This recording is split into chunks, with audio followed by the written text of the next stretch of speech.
So let's look at this next sum. In this sum, one symbol is used, right? Now instead of this symbol, I'll use it as x, and I'll rearrange the given example in vertical form. So it will become x plus 1x plus 5x plus xx plus x1, and the answer is 1xx, right? Now, for which digit does the symbol x stands for, right? Just look at the right side. There are 4x and then there is 1. And after multiplying x 4 times and then adding 1, it is giving us x only. So just check the iterations, right? If I take x as 2, it will become 2 plus 2 plus 2 plus 2, it will become 8, and 8 plus 1 will become 9. So 2 is not going to be the answer. If I keep x as 3, it becomes 3, 3, 3, 3, 12 plus 1, 13. So it again gives me 3. That means x का value 3 हो सकता है इधर. So let's check by putting x as 3 and check whether I can get the same answer. 3, 4 times so 12 plus 1, 13, carry 1, 1 plus 1, 2, 5 plus 2, 7, plus 3, 10 plus 3, 13. So I got x in the two places, first unit place and 10th place. So that means this arrangement becomes true when I put a value of x as 3. So value of x will be 3 only, right? Let's look at the next example. Interesting one.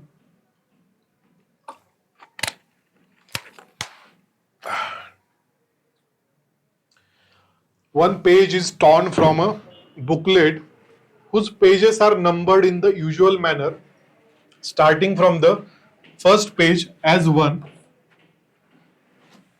The sum of the numbers on the remaining pages is 195. The torn page contains which of the following numbers? Now there is one booklet which consists of some page numbers. Page numbers start naturally from 1, and some of the page numbers is 195. But what is the catch here? That one page is torn and we have to decide which page is torn. Now let's see if there are 10 pages only, right? So page numbers will be 1, 2, 3 up to 10. So what is the addition of those page numbers? We know that sum of n natural numbers is n into n plus 1 by 2. So if there are 10 pages, the addition of page numbers will be 55.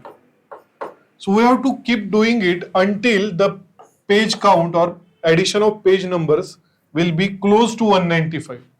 Let's check page number of pages is 20. Let's check whether this suffice our condition. Let's check. Number of pages are 20. So what will be the addition of all the page numbers? N into n plus 1 by 2. That means 20 into 21 by 2. So it will be 420 divided by 2, 210, right? So if there are 20 pages in that booklet, then the addition of page numbers will become 210. But here the addition is given only 195. Why? Because one page is torn. So what is the difference here? 210 minus 195 will be 15.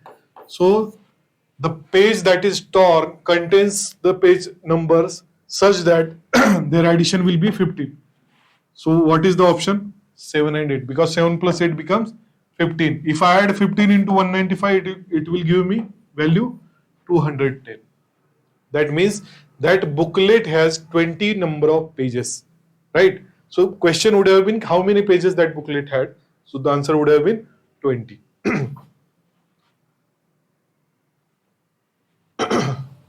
Yes, two statements S1 and S2 are given below, followed by a question. N is a prime number. Statement 1 is that N is a prime number. Does it give us any answer? So statement 1 standalone is not sufficient for give you any answer. Statement 2 says n leaves a remainder of 1 when divided by 4. Now it gives us some information. N leaves a remainder of 1 when it is divided by 4, but there can be multiple such options. So now let's look at the question. If n is a unique natural number between 10 and 20, now they have given us the range. If n is the unique natural number between 10 and 20, then what is n? Let's see whether I can find n exactly, whether I can find that number or not. So if n is between 10 and 20 and n is a prime number, what are the prime numbers between 10 and 20? 11, 13, 17 and 19. These are the prime numbers between 10 and 20. So we have used this condition, n leaves a remainder of 1 when divided by 4. When I divide this n by 4, it leaves us a remainder of 1. How many such numbers are there? 13 and 17, right? When I divide them by 4, it gives me remainder as 1. But they want us the unique number. That means they want only one value. All these conditions, ultimately I get two values, 13 and 17, but I cannot decide whether n is 13 or n is 17. So the answer would be S1 and S2 together are not sufficient to answer the question. Okay, we reached up to 13 and 17, but we cannot decide whether it is 13 or 17, right? So answer will be S1 and S2 are not sufficient to answer the question. Again, data sufficiency. Two statements are given followed by two conclusions. Statement 1 says all numbers are divisible by 2. Statement 2 says all numbers are divisible by 3. Conclusion 1 says all numbers are divisible by 6, and conclusion 2 says all numbers are divisible by 4. Now there is one concept called co-primes, right? Co-primes means what? Co-primes don't need that those two numbers must be prime numbers. It is not necessary. 3 and 8 are co-primes of each other, right? Why? Because there is no other number which can divide 3 and 8 instead of 1. Only 1 can divide 3 and 8. 5 and 9 are co-primes of each other, right? Because there is no other number or no other factor other than 1 which can divide both 5 and 9. So co-prime, but standalone 8 is not a prime number, right? It is not a prime number, but 3 and 8 are co-primes of each other. Now, what is the use of co-primes? See, if a certain number is divisible by 3 and that certain number is divisible by 8, and 3 and 8 are co-primes of each other, then that number will be divisible by 24 also. That number becomes divisible by their product also. If a number is divisible by 5, if a number is divisible by 9, then that number becomes divisible by 45. That number becomes divisible by their product also. So if a number is divisible by 2 and that number is divisible by 3 also, 2 and 3 are co-primes of each other, then that number becomes divisible by 6 also. So first conclusion is correct. But does that give us that all those numbers are divisible by 4? No, because even manually you can check whether this condition suffices or not.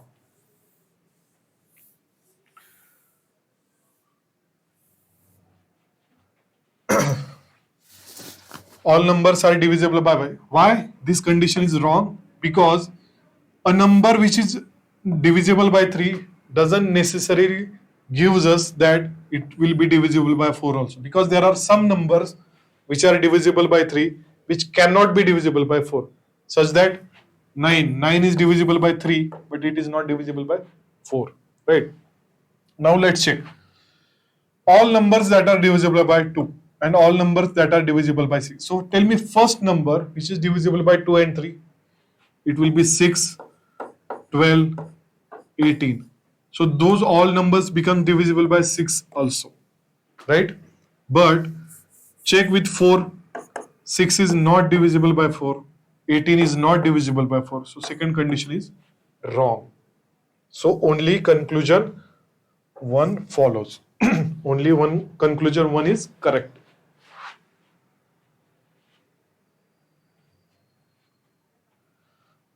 How many integers are there between 1 and 100 which have 4 as a digit but are not divisible by 4?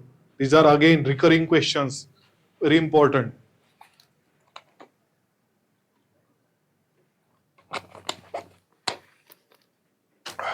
How many integers are there between 1 and 100 which have 4 as a digit but are not divisible by 4? So just check between 1 and 100 and look at the options. So options are smaller, so we can do it manually. Between 1 and 100, first number that contains 4 but not divisible by 4 will be 14, right? Because 4, 14, 24, these are the numbers which contain 4. 4 is divisible by 4, 24 is divisible by 4, but 14 is not divisible by 4. 34, right? Then 41, 42, 43, 45, 46, 47, 49. In the series of 50 to 60, it will be 54, 74, and 94. 1, 2, 3, 4, 5, 6, 7, 8, 9, 10, 11, 12. So there will be 12 such numbers which contain the digit 4 but are not divisible by 4. How many pairs of natural numbers are there such that the difference of whose squares is 63? How many pairs of natural numbers? We don't know those natural numbers. Let first natural number be x, second will be y. So x square minus y square, they have given the condition is 63. X square minus y square is 63.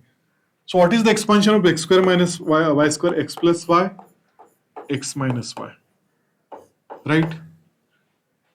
Based on only one equation, we cannot solve it, right? We need some more information, but let's use some trick here.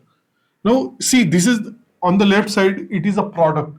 Can I use the form of product in the right side also? I can write 63 as 9 into 7, or I can write 63 as 21 into 3. I can bifurcate 63 between 9 into 7 and 21 into 3. So let's compare left side and right side. Left side gives me x plus y is equal to 9 and x minus y is equal to 7. Let's find the values of x and y. Let's find the values of x and y. So 2x will be 16. So x will be 8 and y will be 1. So that number became, so see, x became 8, y became 1. So difference between their squares became 8 square is 64, 1 square is 1, so difference becomes 63. So this condition is fulfilled. It is one such pair, 8 and 1. 8 and 1. Let's check second pair. 63 can be bifurcated as 21 into 3 also. So x plus y becomes 21 and x minus y becomes 3. So 2x is equal to 24. So x is equal to 12. And y becomes, if x is 12, then y becomes 9. So let's check their difference. 12 square is 144 minus 9 square is 81. It gives me the value 63. So both conditions are fulfilled by both the pairs. So second pair becomes 12 and 9. So there are two such pairs which give me the value, the desired value. That difference between their squares is 63.